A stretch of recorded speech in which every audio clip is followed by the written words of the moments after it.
الحمد لله نحمده ونستعينه ونستغفره ونؤمن به ونتوكل عليه ونعوذ بالله من شرور أنفسنا ومن سيئات أعمالنا من يهده الله فلا مضل له ومن يضلله فلا هادي له ونشهد أن لا إله إلا الله وحده لا شريك له ونشهد أن سيدنا وسندنا وحبيبنا وحبيب ربنا ومولانا ونبينا محمدا عبده ورسوله وصلى الله تعالى عليه وعلى آله وأصحابه وبارك وسلم تسليما كثيرا كثيرا أما بعد فأعوذ بالله من الشيطان الرجيم بسم الله الرحمن الرحيم كلا بل ران على قلوبهم ما كانوا يكسبون وعن أبي هريرة رضي الله تعالى عنه قال قال رسول الله صلى الله عليه وسلم إن المؤمن إذا أذنب كانت نكتة سوداء في قلبه فإن تاب ونزع واستغفر سقل قلبه وإن زادت حتى تعلو قلبه فذلكم الران الذي ذكره الله تعالى كلا بل ران على قلوبهم ما كانوا يكسبون أو كما قال رسول الله صلى الله عليه وسلم صدق الله مولانا العظيم وصدق رسوله النبي الكريم ونحن على ذلك لمن الشاهدين والشاكرين والصلاة والسلام على سيد الأنبياء والمرسلين والحمد لله رب العالمين. گرامی قدر سامعین، آپ کے سامنے 30ویں پارے سے سورہ مطففین کی ایک مختصر سی آیت کریمہ تلاوت کی ہے، اور حضور نبی کریم صلی اللہ علیہ وسلم کے ارشادات میں سے ایک ارشاد گرامی جس کے راوی حضرت ابو ہریرہ رضی اللہ تعالیٰ عنہ ہیں، وہ آپ کے سامنے پڑا ہے۔ اس آیت کریمہ میں مختصر سی آیت کریمہ ہے، لیکن اس میں اللہ تعالیٰ نے دل کے اوپر غفلت کا پردہ آ جانے کا ذکر فرمایا ہے اور اس کی وجہ بھی ذکر فرمائی ہے۔ اور حدیث شریف جو آپ کے سامنے پڑھی ہے، اس میں رسول اللہ صلی اللہ علیہ وسلم نے اسی آیت کریمہ کے حوالے سے اس کی تشریح میں فرمایا ہے کہ انسان کے دل کے اوپر غفلت کا پردہ کیسے آتا ہے اور اس کا علاج کیا ہے۔ آیت کریمہ میں اللہ تعالیٰ نے فرمایا کہ کلا، ہرگز نہیں۔ یہ جو کلا کا کلمہ ہے، یہ پچھلی جو بات ہوتی ہے اس سے پہلے اس بات کی غلط ثابت کرنے کے لیے کلا کا کلمہ بولا جاتا ہے۔ اس سے پیچھے اللہ تعالیٰ کا ارشاد ہے کہ ویل یومئذ للمکذبین الذین یکذبون بیوم الدین وما یکذب بہ الا کل معتد اثیم اذا تتلی علیہ آیاتنا قال اساطیر الاولین کلا بل ران علی قلوبہم ما کانوا یکسبون۔ اس سے پچھلی آیات کریمہ میں اللہ تعالیٰ نے کافروں کی بعض اعتقادی خرابیوں کا تذکرہ فرمایا ہے۔ فرمایا کہ ویل یومئذ للمکذبین، بربادی ہے اس دن جھٹلانے والوں کے لیے۔ قیامت کے دن جھٹلانے والوں کے لیے تباہی اور بربادی ہے۔ کون جھٹلانے والے؟ الذین یکذبون بیوم الدین، وہ کہ جو قیامت کے دن کو جھٹلاتے ہیں۔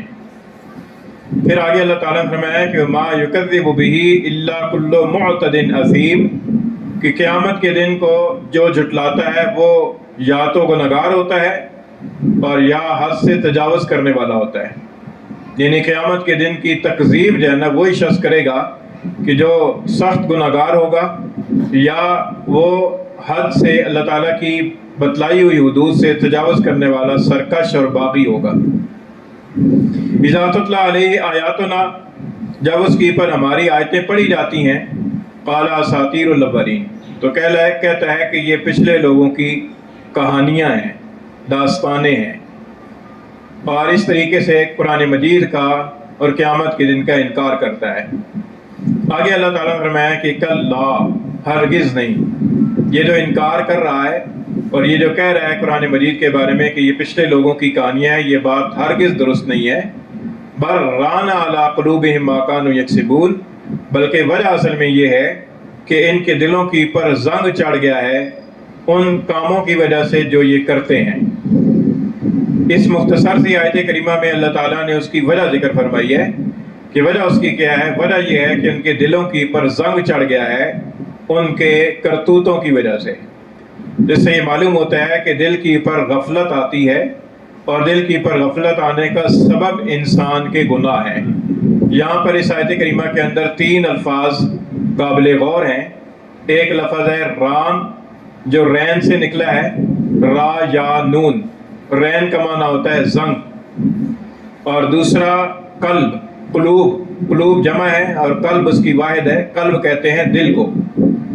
اور تیسری چیز جو اس آیت کریمہ میں قابل غور ہے وہ ہے ما کانوا یکسبون، کہ جو تم اپنے اختیار سے جو برا کام کرتے ہو۔ اب اس میں سے جو پہلا لفظ ہے ران، رین سے نکلا ہے، رین کہتے ہیں زنگ کو۔ تو اللہ تعالیٰ نے ایک حصی چیز کا ذکر فرمایا ہے، لیکن مراد یہاں پر حصی زنگ نہیں ہے بلکہ مانوی زنگ مراد ہے۔ ہم دیکھتے ہیں کہ لوہا اللہ تعالیٰ نے ایک چیز پیدا فرمائی ہے، لیکن وہی لوہا اگر پانی کے اندر پڑا رہے، اس کے اوپر بارش پڑتی رہے، پانی پڑتا رہے، تو آہستہ آہستہ کر کے اس لوہے کو زنگ لگ جاتا ہے، اور جب وہ زنگ لگ جاتا ہے تو پہلے اس لوہے کی چمک اور رونق دور ہوتی ہے، اور پھر بھی اگر زنگ لگتا رہے تو پھر اس لوہے کو زنگ کھانا شروع کر دیتا ہے، اور زنگ کی وجہ سے وہ لوہا کمزور ہو جاتا ہے، یہاں تک کہ اگر لوہے کا سریا ہے اور اس کے اوپر بھی پانی پڑتا رہے تو وہ زنگ آلود ہو کر کمزور ہو جاتا ہے، اپنی طاقت کھو دیتا ہے۔ تو یہاں پر زنگ سے مراد ہے مانوی زنگ، اور وہ یہ ہے کہ جو انسان کو اللہ تعالیٰ نے دل عطا فرمایا ہے، یہ دل بڑی قیمتی چیز ہے، اور بہت ہی اللہ تعالیٰ نے دل کی صورت کے اندر انسان کو دنیا اور آخرت کی خوبیاں اور اچھائیاں سمیٹنے کی ایک صلاحیت عطا فرمائی ہے، جس کا نام ہے دل۔ دل سے مراد یہ جسم کے اندر جو ہمارا ایک گوشت کا ٹکڑا ہے، جو عضو ہے اور جس کا کام ہے کہ وہ جسم کے اندر خون کو پمپ کرتا ہے، دل سے مراد وہ دل نہیں ہے۔ وہ تو دل کا ایک عنوان ہے، ایک جسم ہے۔ اصل دل کے اندر جو جذبات ہیں، جو خیالات ہیں، جو سوچیں ہیں، جو آرزوئیں ہیں، جو تمنائیں ہیں، جو نیتیں ہیں، جو ارادے ہیں، اصل میں دل اس سے تعبیر ہے۔ تو اس لیے دل کے ایک تو دل کی جسمانی بیماری ہوتی ہے نا، کہ دل کسی کا بڑا ہو گیا، دل کے وال بند ہو گئے، دل نے خون کو پمپ کرنا چھوڑ دیا، دل کی حرکت بند ہو گئی، اس سے جسمانی طور پر انسان مر جاتا ہے۔ لیکن یہاں پر دل سے مراد یہ دل نہیں ہے، کیونکہ یہ دل جو ہے نا بعض لوگوں کا صحت مند ہوتا ہے لیکن وہ گناہگار ہوتے ہیں، کافر ہوتے ہیں، فاسق فاجر ہوتے ہیں، اور بعض لوگ دل کے مریض ہوتے ہیں لیکن وہ دنیاوی اعتبار سے نیک ہوتے ہیں، پارسا ہوتے ہیں، لیکن دل کے جسمانی مریض ہوتے ہیں۔ تو یہ تو ایک غیر اختیاری بات ہے۔ لیکن دل سے مراد یہ ہے کہ دل کے اندر جو چیزیں ابھرتی ہیں، جو خواہشات اور جذبات پیدا ہوتے ہیں اور جن کی بنیاد پر انسان اپنی زندگی کے کاموں کو ترجیح دیتا ہے اور فیصلے کرتا ہے، دل سے مراد وہ ہے۔ اسی لیے یہ کہا گیا ہے، اللہ تعالیٰ کا ارشاد ہے کہ الا من اتى اللہ بقلب سلیم، کہ قیامت کے دن وہ آدمی کامیاب ہوگا کہ جو قلب سلیم، صحت مند دل لے کر آئے گا۔ تو صحت مند دل سے مراد یہ نہیں ہے کہ جس آدمی کے دل میں کوئی جسمانی بیماری نہیں تھی، صحت مند دل تھا اور اسی حالت میں وہ فوت ہو گیا اور اللہ کے حضور میں پیش ہو گیا تو وہ کامیاب ہو گیا، یہ مراد نہیں ہے۔ بلکہ اس سے مراد یہ ہے کہ وہ دل کہ جو کھوٹ سے پاک تھا، ریاکاری سے پاک تھا، بغض اور کینے سے پاک تھا، حسد اور حرص سے پاک تھا، تکبر اور اطراحت اور فخر سے پاک تھا، جو دل ان بلاؤں سے سلیم تھا، جو آدمی اس دل سلیم کو لے کر حاضر ہوگا اللہ کے حضور میں، وہ آدمی کامیاب ہوگا۔ تو یہاں پر دل سے مراد وہ چیز ہے۔ اور تیسری چیز جو ہے وہ کسب ہے۔ کسب، کاف سین با، کسب۔ کسب ہم اردو کے اندر بھی استعمال کرتے ہیں۔ کسب کہتے ہیں کمائی کو، اور کمائی کے اندر ظاہر ہے کہ آدمی کو محنت کرنی پڑتی ہے، چلنا پھرنا پڑتا ہے، کوشش کرنی پڑتی ہے، اور اپنے صلاحیتوں کو استعمال میں لانا پڑتا ہے۔ تو لہذا یہاں پر مراد یہ ہے کہ جو آدمی اپنے اختیار سے گناہ کرتا ہے، غیر اختیاری مراد نہیں ہے۔ اور ظاہر ہے کہ جن گناہوں سے اللہ تعالیٰ نے بچنے کا حکم دیا ہے وہ سارے بندے کے اختیار میں ہیں۔ تو اختیاری طور پر جو آدمی گناہ کرتا ہے، اپنے ارادے سے گناہ کرتا ہے، تو اس گناہ کا اثر یہ پڑتا ہے کہ اس کے دل کے اوپر زنگ چڑھتا ہے، اس کے دل کے اوپر اثر پڑتا ہے۔ جیسے ہم کوئی آدمی سگریٹ نوشی کرے تو سگریٹ نوشی کا آہستہ آہستہ آہستہ آہستہ اس کے پھیپھڑوں کے اوپر اثر ضرور پڑتا ہے۔ اسی طریقے سے جو آدمی گناہ کرتا ہے، کرتا رہتا ہے، تو اس کے دل کے اوپر آہستہ آہستہ اثر پڑتا رہتا ہے۔ اور اثر کیا ہوتا ہے؟ وہ اثر یہ ہوتا ہے کہ جیسے سگریٹ نوشی کرنے والے کے پھیپھڑے کمزور ہو جاتے ہیں، اسے پتہ نہیں چلتا، اسی طریقے سے گناہ کرنے والے کا دل کمزور ہو جاتا ہے۔ اور دل کے کمزور ہونے سے مراد یہ ہے کہ دل روحانی اعتبار سے بیمار ہو جاتا ہے، اور دل کے اندر حق اور باطل کو پہچاننے کی صلاحیت ختم ہو جاتی ہے آہستہ آہستہ کر کے، اور دل کے اندر نیکی کرنے کا جو جذبہ ہے وہ جذبہ سرد پڑ جاتا ہے، اور دل کے اندر اللہ تعالیٰ کی اطاعت کرنے کا اور اللہ کے گناہوں سے بچنے کی جو ایک صلاحیت ہے وہ صلاحیت کمزور ہو جاتی ہے۔ اس سے مراد یہ ہے۔ تو فرمایا کہ جو آدمی گناہ کرتا ہے اس گناہ کا ایک اثر اس کے دل کے اوپر ضرور پڑتا ہے۔ ایسا نہیں ہے کہ کوئی آدمی گناہ کرے اور اس کے دل اس کا متاثر نہ ہو، ایسا نہیں ہوتا۔ اس کا دل لازمی طور پر متاثر ہوتا ہے اور اس کے دل کے اوپر اثر پڑتا ہے، اور اس اثر کا نتیجہ یہ نکلتا ہے کہ آہستہ آہستہ کر کے وہ حق اور باطل کی درمیان پہچان کرنے کی صلاحیت کو کھو دیتا ہے۔ اس کی مثال ایسی ہے کہ جیسے کسی کے پاس اندھیرے میں لالٹین ہے اور وہ روشن ہے، لیکن اس لالٹین کا جو شیشہ ہے وہ دھوئیں کی وجہ سے سیاہ ہو گیا ہے، پورا سیاہ نہیں ہوا، کچھ اس میں سے ہلکی سی کرن پھوٹتی ہے۔ اب وہ ہلکی سی روشنی ہے اور گھپ اندھیرا ہے، اس اندھیرے کے اندر اس روشنی، کمزور روشنی کی وجہ سے وہ صحیح اور غلط چیز میں پہچان اسے نہیں کر سکتا۔ نتیجہ یہ کہ کیا نکلتا ہے کہ وہ سانپ کو رسی سمجھ کر پکڑ لیتا ہے اور نقصان اٹھاتا ہے، کیونکہ اس اندھیرے، اس معمولی سی روشنی کی وجہ سے صحیح اور غلط چیز کی پہچان وہ کھو دیا، وہ پہچان نہیں کر سکا۔ اسی طریقے سے جو آدمی گناہ کرتا ہے تو اس کے دل کے اوپر سیاہی آتی ہے، سیاہی آتے آتے دل کے اندر جو اللہ تعالیٰ نے فطری طور پر حق اور باطل کی پہچان کی صلاحیت رکھی ہے وہ صلاحیت کمزور ہو جاتی ہے۔ نتیجہ یہ نکلتا ہے کہ آدمی کو برائی اور نیکی کا پتہ نہیں چلتا، وہ برائی کر رہا ہوتا ہے، اسے پتہ نہیں چل رہا ہوتا ہے کہ میں اپنا نقصان کر رہا ہوں، احساس نہیں ہوتا۔ اور اس احساس نہ ہونے کو ہماری زبان میں کہتے ہیں کہ فلاں کا ضمیر مردہ ہے، فلاں آدمی بے حس ہو گیا ہے۔ تو یہ بے حسی اور مردہ ضمیری کب پیدا ہوتی ہے؟ یہ بار بار اپنے اختیار اور ارادے سے گناہ کرتے رہنے سے آدمی کا دل مردہ ہوتا ہے، اور آدمی کا ضمیر مردہ ہوتا ہے، دل بے حس ہو جاتا ہے، اسے اچھائی اور برائی کی تمیز ختم ہو جاتی ہے، وہ اچھائی کرنے کا جذبہ نہیں رہتا، اچھائی کرنے کی پر آتا نہیں ہے، اور گناہ اس سے چھوٹتے نہیں ہیں، گناہ کو چھوڑتا نہیں ہے۔ یہ نتیجہ ہوتا ہے اس کا کہ جو دل کی پر غفلت آئی ہے۔ اور دل کی پر یہ غفلت آتی کیسے ہے؟ حدیث شریف کے اندر اس کی وضاحت آ گئی ہے۔ اس حدیث شریف کو امام ترمذی رحمہ اللہ نے بھی روایت فرمایا ہے، امام ابن ماجہ رحمہ اللہ نے بھی روایت فرمایا ہے، امام احمد رحمۃ اللہ علیہ نے بھی روایت فرمایا ہے۔ الفاظ کے اندر اگرچہ کوئی معمولی تھوڑا بہت فرق بھی ہے نظرات کے الفاظ میں، لیکن مفہوم تقریباً ایک ہی ہے۔ مفہوم یہ ہے کہ سرکار دو عالم صلی اللہ علیہ وسلم نے ارشاد فرمایا کہ ان المؤمن اذا اذنب ذنبا، تب ایک روایت کے اندر ان المؤمن کے بجائے ان العبد ہے، ان العبد اذا اذنب، اور ایک روایت میں ان المؤمن اذا اذنب۔ تو فرمایا کہ جب مومن کوئی گناہ کرتا ہے کانت نقطۃ سوداء فی قلبہ، اس کے دل کے اوپر ایک سیاہ نقطہ لگ جاتا ہے۔ فإن تابا، پھر اگر وہ توبہ کر لے اس گناہ سے، ونزع، اور اس گناہ کو چھوڑ دے، واستغفر، اور اللہ تعالیٰ سے مغفرت مانگ لے، معافی مانگ لے، سطل قلبہ، اس کے دل کو صاف کر دیا جاتا ہے، یعنی وہ سیاہی دور ہو جاتی ہے، دل دوبارہ صاف ہو جاتا ہے۔ سوکیلا کا جو لفظ ہے یہ لوہے کے اوپر زنگ دور کرنے کے لیے استعمال ہوتا ہے، صاد قاف لام۔ سوکیلا کا معنی ہے لوہے سے زنگ کو دور کرنا۔ تو جب گناہ کیا اس کی وجہ سے دل کے اوپر زنگ لگا، تو فرمایا کہ اس کا علاج یہ ہے کہ آدمی توبہ کرے، اس گناہ کو چھوڑ دے، اللہ تعالیٰ سے معافی مانگے۔ اس توبہ اور استغفار کی برکت سے اس کے دل کو مانج دیا جائے گا، رگڑ دیا جائے گا، زنگ دور کر دیا جائے گا، دل صاف ہو جائے گا۔ پھر فرمایا کہ وہ ان زادہ زادت، اور اگر وہ گناہ زیادہ کرتا ہے،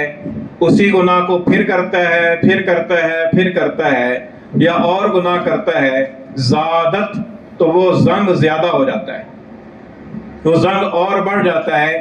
اور بڑھتے بڑھتے یہ نوبت آ جاتی ہے کہ حتیٰ تعلو قلبہ، یہاں تک کہ وہ زنگ جو ہے اس کے دل کے اوپر غالب آ جاتا ہے،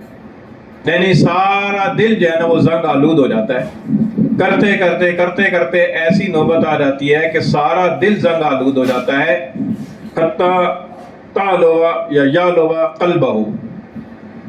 پھر آگے اللہ کے رسول نے اسی آیت کریمہ کا حوالہ دیا، فرمایا کہ فَذَلِكُمُ الرَّانَ الَّذِي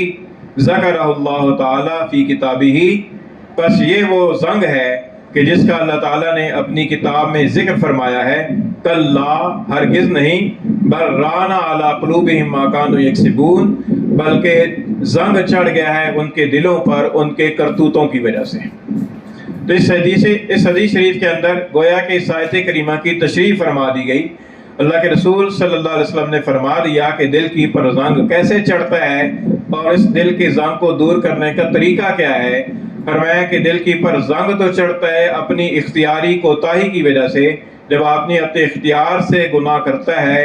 اور گناہ کرتا رہتا ہے تو اس کا نتیجہ یہ نکلتا ہے کہ اس کے دل کی پر زنگ چڑھتا رہتا ہے، اور وہ دل کے پر زنگ چڑھنے کا نتیجہ کیا نکلتا ہے؟ مردہ ضمیری کی صورت میں، بے حسی کی صورت میں، جذبات کے سرد ہو جانے کی صورت میں، حوصلے کے مردہ ہونے کی صورت میں اس کا نتیجہ ظاہر ہوتا ہے۔ اور اس کا علاج کیا ہے؟ علاج اس کا یہ ہے کہ توبہ کرے اور اس گناہ سے اللہ تعالیٰ سے معافی چاہے اور اس گناہ کو چھوڑ دے، تو اس کا نتیجے کے اندر اس کے دل کو مانج دیا جائے گا۔ یہ جو اہل اللہ حضرات اللہ تعالیٰ کے ذکر کے اوپر زور دیتے ہیں، اس ذکر کے اوپر زور دینے کی وجہ یہ ہے کہ دل انسان کا ایسا ہے کہ وہ ماحول سے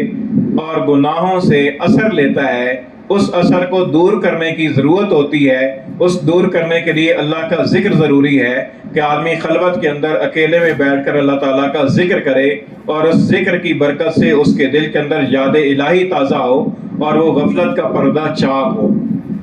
ہماری صورتحال بہت ہی افسوسناک ہے اور قابل رحم ہے، اور وہ یہ ہے کہ ہم گناہ تو کرتے رہتے ہیں، دل کو زنگ آلود تو کرتے رہتے ہیں، لیکن دل کے زنگ کو دور کرنے کا کوئی طریقہ ہم اختیار نہیں کرتے۔ اور دل کو زنگ آلود کرنا یہ ہمارے اختیار میں ہے، ہم دل کو زنگ آلود کرنے سے باز نہیں آتے اور دل کو صاف کرنے کا طریقہ اختیار نہیں کرتے۔ نتیجہ یہ نکلتا ہے کہ ہمارا دل اسی طریقے سے زنگ آلود رہتا ہے اور اسی حالت کے اندر موت آ جاتی ہے۔ اور اللہ تعالیٰ کے اس ارشاد کے مطابق کہ الا من اتى اللہ بقلب سلیم، کہ جو میرے پاس قلب سلیم لے کر آئے گا وہ کامیاب ہوگا، ہم اس قلب سلیم سے محروم ہی دنیا سے چلے جاتے ہیں۔ تو ہماری حالت بہت ہی افسوسناک اور قابل رحم ہے۔ ہمیں اپنے اوپر رحم کھانا چاہیے، مجھے اپنے اوپر رحم کھانا چاہیے، ہر فرد کو اپنی حالت پر رحم کھانا چاہیے اور اپنے دل کی اصلاح کی فکر کرنی چاہیے۔ اور اپنے دل کی پر لگے ہوئے زنگ کو دور کرنے کی کوشش کرنی چاہیے، اور اس کے بارے میں جو تدبیر سرکار دو عالم صلی اللہ علیہ وسلم نے ارشاد فرمائی ہے، جو طبیب روحانی ہے اور جو مرشد اعظم ہیں، جو مصلح اعظم ہیں، انہوں نے جو تدبیر ارشاد فرمائی ہے، اس تدبیر کو اختیار کرنا چاہیے اور اپنی مردہ ضمیری کو دور کرنے کی کوشش کرنی چاہیے، اپنی بے حسی سے باہر آنا چاہیے، اور غفلت کے جو پردے ہیں ان کو دور کرنا چاہیے، اور کچھ یاد الہی کی طرف توجہ کرنی چاہیے، کہیں ایسا نہ ہو کسی غفلت کی حالت کے اندر موت آ جائے اور پھر اللہ کے سامنے ہم قلب سلیم سے محرومی کی حالت کے اندر پیش ہو جائیں، ایسا نہ ہو۔ اللہ تعالیٰ سے دعا ہے کہ اللہ تعالیٰ مجھے اور آپ کو عمل کی توفیق عطا فرمائے۔ وما علینا۔